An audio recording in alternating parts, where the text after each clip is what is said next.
Yarim ko'ngillar birlashganda. Muallif Gulinur. Zahro 18 yosh. Bu yil maktabni tamomlab, oliy o'quv yurtiga hujjat topshirgan. Mana bugun imtihoni. U ayollar shifokori bo'lmoqchi. Yaxshi niyatlar ila tibbiyot instituti ostonasiga qadam qo'ydi. Imtihondan o'tib olsa, shu yerlarda o'qib yurishini o'ylab, shirin entikib qo'ydi. Zahroning eng yaqin ikki dugonasi bor. Mehriniso va Iboxon. Mehriniso Zebo bilan bitta mahallada yashaydi. Iboxonlar esa bundan 4 yil oldin boshqa mahallaga ko'chib ketishgan. Ammo dugonalari bilan ko'p ko'rishmasa ham telefonda doim aloqa qilib turishadi. Aziz aka, nega men aytgan ko'ylakni olmadik? Menga o'sha yoqganda, deya suzilib gapirdi Gulshan. Sevgilim, tushungin, u juda ham ochiq ekan. Men seni qizg'onaman. To'yda hammani oldiga unday kiyimda olib chiqa olmayman, dedi Aziz Gulshanga tushuntirib. Bu ikki juftligimiz sevishgan juftliklar. Azizning yoshi 22 da, Gulshan esa 20 yoshda. Ikkisi 4 yildan buyon birga. O'shanda Azizning oilasi ma'lum sabablarga ko'ra boshqa mahallaga ko'chgani sabab maktabning oxirgi yilini bir necha oyini boshqa maktabda o'qigan. O'sha paytda Gulshan bilan tanishib, sevishganlarga aylanishgan. Uyimga sovchilar kelyapti degani sabab Aziz onasini Gulshanni uyga yubordi. Yoshlarni ko'ngli deb ikki tomon to'y boshlashdi. Aziz oilaviy sharoiti sabab o'qimadi, hunar o'rgandi. O'z shahrining mashina tuzatish bo'yicha eng zo'r ustasi. Oila ja boy emas-ku, lekin birovga zoriqqan ham emas. Oilada 2 farzand. Azizning bir singlisi bor. Bu Zahroning dugonasi Iboxon. Gulshan biroz erkaroq. Oilaviy sharoitlari o'ta boy emas-ku, Azizlarnikiga nisbatan o'ziga to'qroq oila. Onasi biroz qarshilik qildi. O'zimizdan boyroq oilaga beramiz deb. Ammo qizi sevaman deb turgandan keyin ko'nmaslikning iloji qolmadi. Yana Gulshanning otasiga ham Azizning halolligi yoqib qolganda. Ertaga Aziz va Gulshanning to'yi. Shu sababdan uyda yugur-yugur avjida. Iboxon eski dugonalarini ham to'yga chaqirdi. Zahro va Mehrinisolarni. Ular erta tongda kelishadigan bo'ldi. Gulshan 7-osmonda uchardi. Ikki oshiq ko'ngilning 4 yillik sevgilari ertaga nikoh rishtasi bilan bog'lanadi. Bu orada qancha arazlash, rashk, janjallar bo'ldi.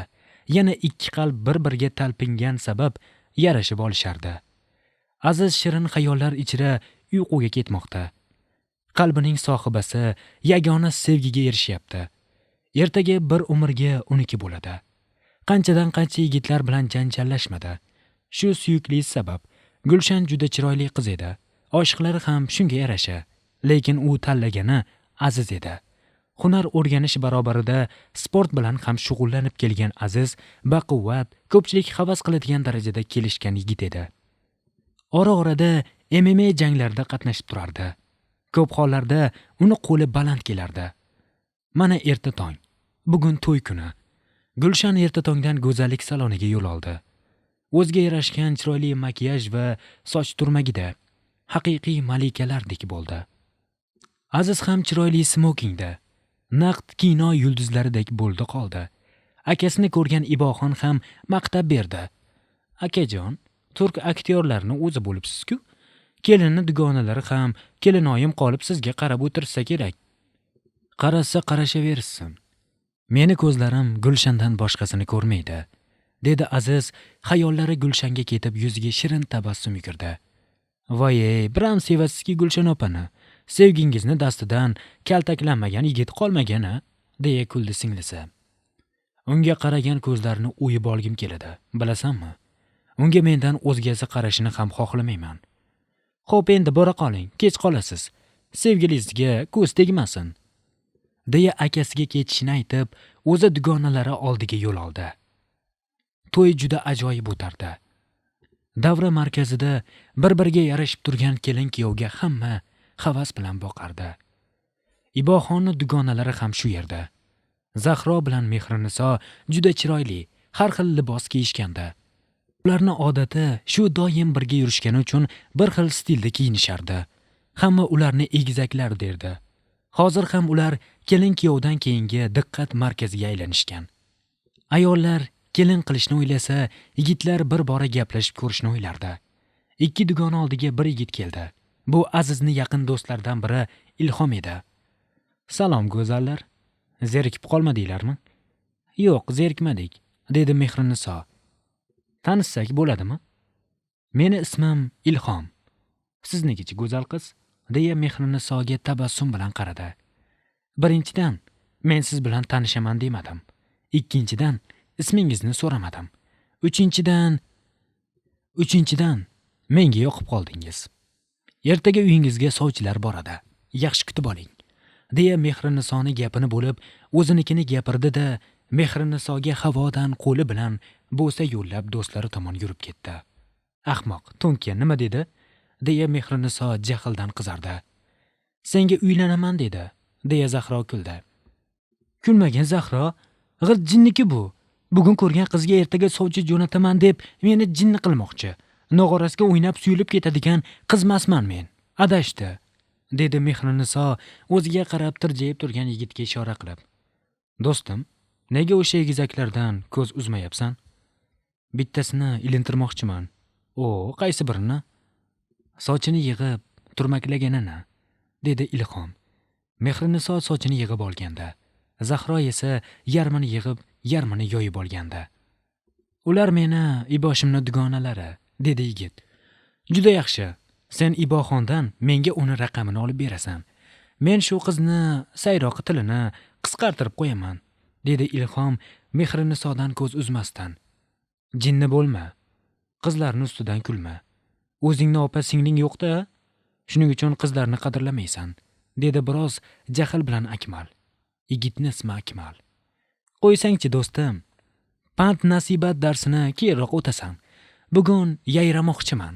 Qara, qancha go'zallar bor", deya kelinni dugonalariga ishora qilib ular tomon ketdi.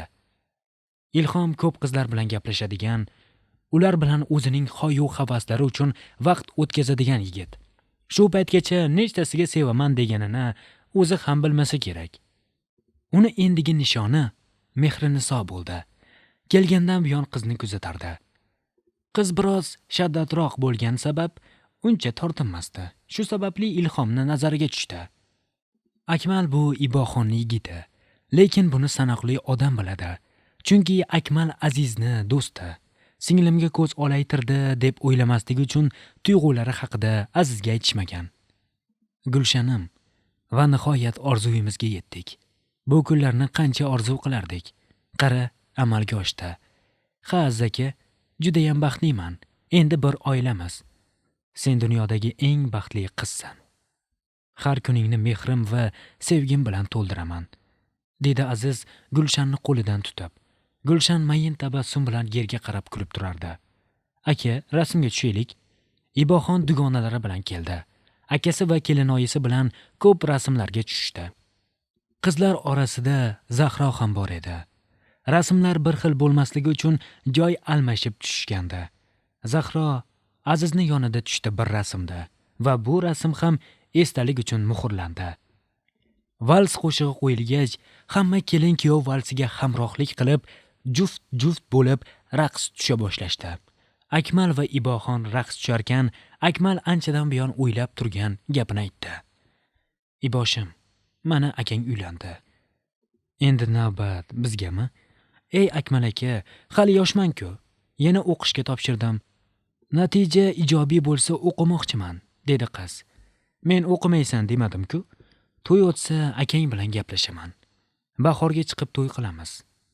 Fotiha qilib qo'yaylik deyman", dedi yigit qizdan ko'zlarini uzmasdan. Qiz hayajondan qizarib, uyalib ketdi. Yigit qizni sekin bag'riga tortib, "Uyalma, qizarib ketding. Seni sevaman", deya qulog'iga shivirladi.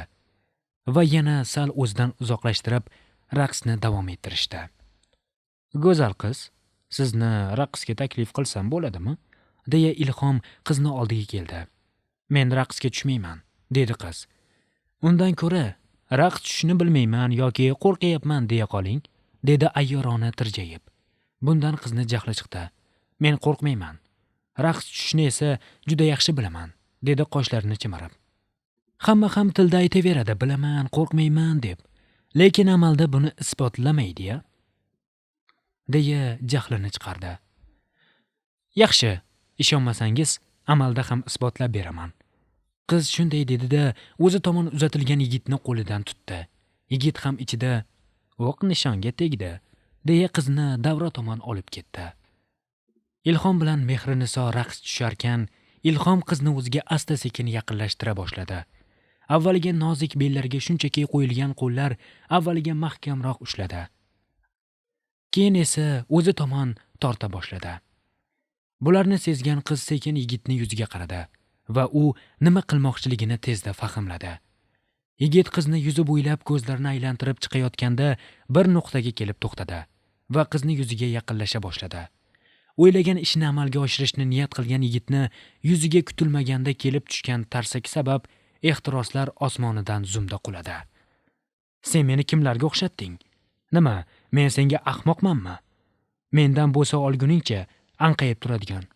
Xom xayollaringni pishirib, keyin yegin to'nka, dedi-da, belida turgan qo'lini siltab olib tashladi va mag'rur yurgancha uni oldidan uzoqlashdi. Yaxshiyamki baland musiqa sabab ularni hech kim payqamadi. Hamma o'zi bilan o'zi ovora ekanligi sabab ko'rmadi ham. Sen bilan hali gaplashamiz. Tugamadi qizaloq, deya yigit qizni ortidan qarab qoldi. To'y tugab, hamma mehmonlar tarqaldi. Gulshan xonasida malikalardek bo'lib o'tirarkan, Aziz kirib keldi. Qizni yuzini ochib, yuziga kulgu yugurdi. Boshdan ro'molini olib, qizning sochlaridan siladi. Qizni yuzini o'ziga qaratib, titroq lablaridan bo'sa oldi. Bu tun ikki sevishgan dillarni visol onlariga guvoh bo'ldi. 4 yil davomida bir-biriga talpingan qalblar bu tun birlashdi. Ular qancha kutishgan bu kunlarni. Erta tongda har to'ydan keyin bo'lgandek tanishtiruv marosimi. Kunlar o'ta boshladi. 2 yosh juda baxtli edi. Azizni har tong suyukli yori ishga kuzatib qo'yardi. Kech tushdi deguncha yorining vaslini ko'rish uchun uyi tomon toshqardi. Test javoblarini ko'rib ko'zlari quvnagan Zahro uyi tomon shoshardi. U talaba endi, orzusiga yetdi, shifokor bo'ladi. Shunday xayollar bilan uyga yetib kelgan Zahro quvonchini oila a'zolari bilan bo'lishdi. U juda ham baxtli edi. Qolgan 2 dugonasi ham talaba bo'lgandi. Iboxon va Mehrinisolar. Iboxon o'qituvchi, Mehriniso esa Zahro bilan bir yo'nalish akusher-ginekolog bo'lmoqchi edi. Niyatlari sari qadam bosa boshlashgandi. Baxtli kunlar o'tib borardi. Qizlarimiz talaba bo'lganidan baxtli o'qishib yurishardi. Bu orada Ilhom Mehrinisodan yegan tarsakisi badalini olish yo'llarini o'yladi. Shu sababli ko'p bora to'qnash kelishardi. Zahro juda ham chiroyli qiz bo'lgani sabab maktabni bitirmasdan sovchilar eshik qoqishni boshlagandi. Ammo qiz o'qiyman degani sabab uydagilari uni ko'ngliga qarashib sovchilarni qaytarishdi. Ilhom va Mehrinisoning ko'p to'qnash kelishlari Ilhomni soxta uzurlari sabab ikkisini o'rtasida do'stlik aloqalari o'rnatildi. Bora-bora do'stlik o'rnini sevgi egalladi. Kunlar, oylar o'tib, Gulshan homilador bo'ldi. Injiq erkatoy aytganini qildiradigan bo'lgan qiz homiladorlikda ham hammadan oshib tushdi. Bor erkaligini Azizga qilardi. U ham yorining bor injiqliklarini jon deb ko'tarardi. Gulshanga homiladorlik ham juda yarashgandi. Akmal ham dilidagilarni do'stiga aytib, singlisini qo'lini so'radi. Akmal yaxshi yigit bo'lgani sabab Aziz biroz o'ylanishdan so'ng rozi bo'ldi. Ularni fotihalab qo'yishdi. To'y esa yozda, ta'til vaqtida bo'ladigan bo'ldi. Uyga biroz charchab kelgan Aziz erkatoyi Gulshan qovoq uygancha kutib oldi. Aziz aka, boshqa ish qilsangiz bo'lmaydimi? Mashina yog'i hidiga ko'nglim behuzur bo'lyapti. Kiyimlaringizni yuvish tugul o'zingizni oldingizda ham turgim kelmay qoldi, dedi Gulshan noligancha. Aziz esa bunga toksikoz sabab deb o'ylab ko'ngliga olmadi. Bu uni hunari. Necha yillardan buyon shu orqali ro'zg'or tebratadi. Shu erkatoy Gulshanni aytganlarini ham shu hunar ortidan topgan mablag'lar evaziga olib berardi. Gulshan, Shunday deganing uchun kirlarimni ham Iboxon yuyapti-ku. Endi o'zimdan ham qutulmoqchimisan? Deya sekin uni bag'riga bosmoqchi edi. Qiz yuzini burishtirib, o'zini tortib oldi. "Ey, yaqinlashmang, yoqmayapsiz. Iltimos, bilasiz-ku meni hozirgi holatimni", deya xonadan chiqib ketdi. "Taksikoz 3-4 oy bo'ladi deb eshitgandim. Buniki 6 oyda ham qolmadi-ya", deya o'ziga o'zi gapirib, yuvinish xonasiga kirib ketdi. Kunlar o'tib boraverdi. Gulshanning injiqliklari ko'paysa ko'paydiki, aslo kamaymadi. Ta'til vaqti kelib, Iboxonni to'yi belgilandi. Bu paytda Gulshanni oy kuni ham yaqin edi. Zahroni uydagilari esa o'zimiz o'qitamiz degan sovchilarni biriga roziliklarini berishdi. Zahro yig'lasa ham qiz bolani boshda bor deya to'y o'qish boshlanguncha bo'ladigan bo'ldi. Iboxon juda chiroyli kelin bo'ldi. Uni to'ydan so'ng Gulshan qiz farzandli bo'ldi. Azizdan baxtli inson yo'q edi. Sevgan ayoli yonida Alloh farzand atalmish buyuk ne'matni ato etdi. Qo'lida hunari bor, birovga zoriqmagan yigit, ammo baxtli kunlarimiz bizga doim ham hamroh bo'lavermaydi. Azizning suyuklisi farzandli bo'lgandan so'ng ham injiqliklarini qo'ymadi. Oilaviy sharoitlari yaxshi bo'lsa-da, yana ham yaxshi yashagisi kela boshladi. Zahro uchrashuvga chiqarkan qanday inson deya o'ylardi. Nima bo'lsa ham o'qishga ruxsat berisharkan-ku deya taqdiriga tan berdi. Uchrashuv joyida yigit bilan uchrashdi. Yigitning ismi Bobur. Ikkisi ham unchalik ochilib o'tirishmadi. Yigit ham o'zi xohlamay uylanayotgani bilinib turardi. Sovuqqina uchrashuvdan so'ng uyga qaytgan Zahro xonasiga kirgach, ko'zlarini ozodlikka chiqardi. Uning orzulari tamom ila boshqa edi. Ammo bu taqdir. Bir oy ichida Zahroni to'yi, lekin nimadandir ko'ngli g'ash. Zaks ishlari bo'yicha uchrashganda ham, ko'ylak tanlashganda ham kuyov bola nimadir demoqchi bo'ldi-yu, ayta olmadi. Zahro Bobur undan nimanidir yashirayotganini sezdi-yu, so'rolmadi. Mana to'y kuni ham keldi. Zahro juda ham chiroyli kelin bo'ldi. Hamma unga havas qilardi. Bobur ham kelishgan yigit edi, ammo qandaydir sirli. Mehrinisoni to'ydan ilhom olib ketdi. Ular yo'lda ketisharkan, Ilhom mashinani to'xtatib, Mehrinisoga qaradi. Mehriniso nima deganday bosh silkidi. Ilhom esa, "Mehriniso, bir-birimizni sevamiz-ku, baribir birga bo'lamiz", deya qizga o'zgacha nigohlar bilan qaradi. Qiz bu qarashlardan nimanidir anglab, "Ilhom aka, nima qilmoqchisiz?" dedi tobora boshini qizga yaqinlashtirib kelayotgan yigitga qarab. "Seni sevaman", deya qizni bo'ynidan qo'lini o'tkazib, o'ziga yaqinlashtirib, bo'sa olmoqchi bo'ldi. Qiz buni payqab, tezda o'zini orqaga tortib, "Sizni ortiq ko'rishni xohlamayman", deb mashinadan tushib ketdi. "Mehriniso, to'xtagin jonim, sevgilim, to'xta. Gapirmang menga. Doim shunaqa yaqinlashishga urinasiz. Nega shunaqasiz? Seni sevaman axir. Qara, qancha sevishganlar pana-panalarda bundan battar ishlarni qilib yurishibdi. Bitta bo'sa bilan kamayib qolasanmi? Ko'zimga ko'rinmang. Siz sevmaysiz. Siz nafs uchun gaplashasiz. Bugun shuni tushunib yetdim", deya qiz ko'zida yosh bilan ketayotganda yigit uni o'ziga tortib qattiq quchib oldi. Qiz tipirchalagani sari mahkamroq quchaverdi. "Qo'yib yuboring meni. Tegmang menga. Qaytib yo'limdan chiqmang. Sizni ko'rishni xohlamayman. Qo'yib yuboring meni", deya qiz baqirib berdi. Aslo seni qo'yib yubormayman. Sen ham ikki og'iz shirin gapga qo'ynimga kirasanmi yo'qmi, tekshirib ko'rmoqchi edim xolos", dedi qizni bag'ridan bo'shatgan holda. "Nechtasi kirgan qo'yningizga? Nechtasidan bo'sa olgansiz? Sizni yomon ko'raman, eshityapsizmi? Yomon ko'raman. Men esa seni sevaman", dedi yigit. Zahro chimildiqda o'tirar ekan, Bobur og'ir qadamlar bilan kirib keldi. Hayajondan titrayotgan qizni oldiga o'tirib sekin gap boshladi. "Zahro, men senga bir gap aytishim kerak. Aslida to'ydan oldin aytmoqchi edim, ammo ayta olmadim. Bilasanmi? Meni uylanish niyatim yo'q edi. Buni sababi bor. Bu shunday sababki, undan ko'ra tug'ilmaganim, yashamaganim yaxshi edi", deya jim bo'lib qoldi. Zahro esa eshitgan gaplariga tushunmay Boburga qarab turardi. Keyin boshdan ro'molini shart oldida, "Sezgandim, nimadir yashirayotganingizni. Nega sevganingiz bormidi? Agar bo'lsa, nega unga uylanmadingiz? Bobur aka ayting. Zahro: qani edi sen aytgandek sevgi sabab bo'lganda? Qani edi shunday bo'lganda? Zahro: otam kasallar. To'yingni ko'ray degani sabab majbur uylandim. Aslida to'q o'tmoqchi edim. Kechir, seni qurbon qildim. Zahro: men hech qachon ota bo'la olmayman. Senga onalik, ayollik baxtini bera olmayman. Meni kechir, deya ko'zlaridan 2 tomchi yosh chiqdi. Bobur aka, axir hozir hamma narsaga davo topilyapti-ku. Nega tushkunlikka tushasiz? Hammasi yaxshi bo'lar. Zahro: otam kasalxonada.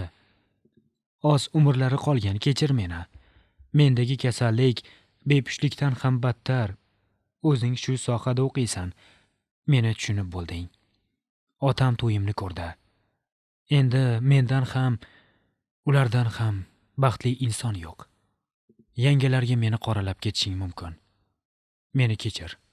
Hayotingni barbod qildim. Meni qoralayver, Zahro. Shunda yaxshi bir yigitga turmushga chiqarsan. Kerak bo'lsa, o'zim hammaga tushuntiraman. Zahro: kechir, iltimos, deya ko'zlaridan yosh oqardi. Zahro Boburga qarab turarkan, unga juda achindi. Bu dunyoda eng qayg'uli narsalardan biri. Erkak kishining ilojsizlikdan egilgan boshi va to'kilgan ko'z yoshlari. Zahro nima qilsin? Boburni egilgan boshini battar egib ketsinmi? Undan alamini olib sharmanda qilsinmi? Bu xudbinlik. Zahro unday qila olmaydi. Bo'lar ish bo'lib bo'ldi. Hozir qaytgani bilan to'yi bo'lgan qiz nomini o'chirib bo'lmaydi. Kimlar unga ishonadi-yu, kimlar ishonmaydi. O'zida ayb deyshadi. Yo'q, u ketmaydi. Boburni boshini egmaydi. O'zinikini ham.